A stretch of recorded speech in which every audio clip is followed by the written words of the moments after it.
اور دوسرا لشکر آپ نے بھیجا بیت المقدس کی طرف، جو فلسطین اس وقت یہودیوں کا قبضہ ہے۔ اب وہاں پہ تو دوسرا لشکر آپ نے حضرت ابو عبیدہ بن جراح کا ادھر بھیجا اور کہا کہ ادھر جا کے جو ہے وہ جنگ کرنا اور فلسطین کو مسلمانوں کے حوالے لینا۔ جب بیت المقدس پہنچے تو وہاں عیسائی تھے، انہوں نے کہا اسی تواڈے نال جنگ نہیں کرنی، سانو صرف تسی اپنے امیر المؤمنین نال ملا دیو تے اسی عہد نامہ لکھاں گے، معاہدہ ہو جائے گا، جنگ نہیں ہونی۔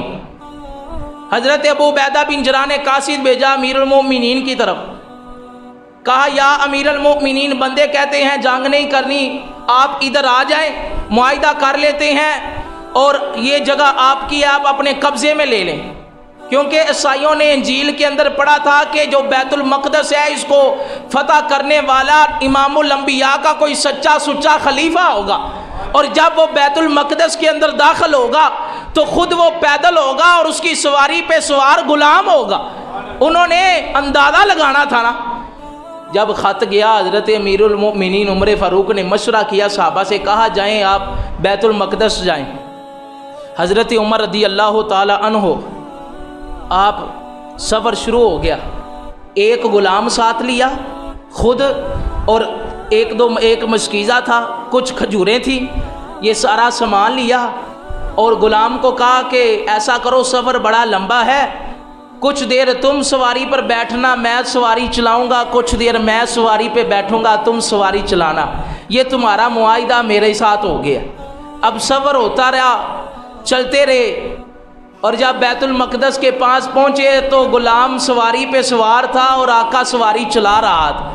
غلام نے کہا حضرت صاحب بیت المقدس آ گیا ہے، عیسائی دیکھیں گے تو کیا سوچیں گے، آپ اوپر سوار ہو جائیں، مجھے نیچے اتار دیجئے، میں آپ کی سواری چلاتا ہوں۔ کہا نہیں، تیرا میرا معاہدہ ہوا ہے، جب تیری شان کریمی پہ نظر جاتی ہے، زندگی کتنے مراحل سے گزر جاتی ہے، اور دیکھیے کس شان سے امت کا امام آتا ہے، خود تو پیدل ہے اور سواری پہ غلام آتا ہے، اور جب بھی میرے سامنے کوئی مشکل مقام آتا ہے، یا رسول اللہ آپ کا لبوں پہ میرے نام آتا ہے۔ فرمایا آپ اتر جائیں اور مجھے سوار ہونے دیں۔ کہا نہیں، معاہدہ نہیں توڑنا، چلاؤں گا میں ہی۔ ادھر سے عیسائیوں نے انجیل کے اندر پڑھا ہوا تھا، اب انہوں نے دیکھا کہ آقا تو سواری، آقا جو ہے وہ سواری چلا رہا ہے اور غلام سواری پہ سوار ہے، اور ہوا کیا پھر؟ حضرت عمر جب بیت المقدس کے اندر داخل ہونے لگے تو ابو عبیدہ بن جراح کان میں کہنے لگے، عمر ہم نے یہاں بیت المقدس کو فتح کرنا ہے، اور کپڑے میں آپ کے پوند لگی ہوئی ہے، کپڑے آپ کے پوند والے ہیں، کوئی نواں کرتا پاؤ، پروٹوکول لو، جیسے آج کل کے حکمران ہوتے ہیں، ٹھیک ہے، پروٹوکول ہونا چاہیے، آگے پیچھے سیکیورٹی گارڈ ہونے چاہیے، اچھے سے اچھا مہنگے سے مہنگا سوٹ ہونا چاہیے۔ کہنے لگے یا امیر المؤمنین، عیسائیوں کے راہبوں کے سامنے ہم نے آنکھوں میں آنکھیں ڈالنی ہے، میرا مشورہ ہے بیت المقدس کے اندر داخل ہونے لگے ہیں تو اچھا سا کوئی سوٹ پہن لیں، یہ پوند والا کپڑا اتار دیں۔ حضرت امیر المومنین عمر کہنے لگے میں کیسے اتار دوں، پوند والا کپڑا پہننا نبی کی سنت ہے اور ہمیں عزت نبی کی سنتوں میں ملی ہے۔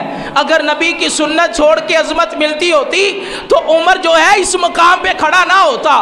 کہا ہمیں پروٹوکول کی ضرورت نہیں، ہمیں اچھے لباسوں کی ضرورت نہیں، اللہ نے جس حال میں رکھا ہے خوش رکھا ہے، ہم نبی کی سنت ادا کر رہے ہیں، اسلام ہمیں عزت عطا کر رہا ہے۔ معاہدہ ہو گیا، نظام چل گیا، اسی طرح بیت المقدس فتح ہو گیا۔ یہ آپ کے عدل کے کارنامے تھے۔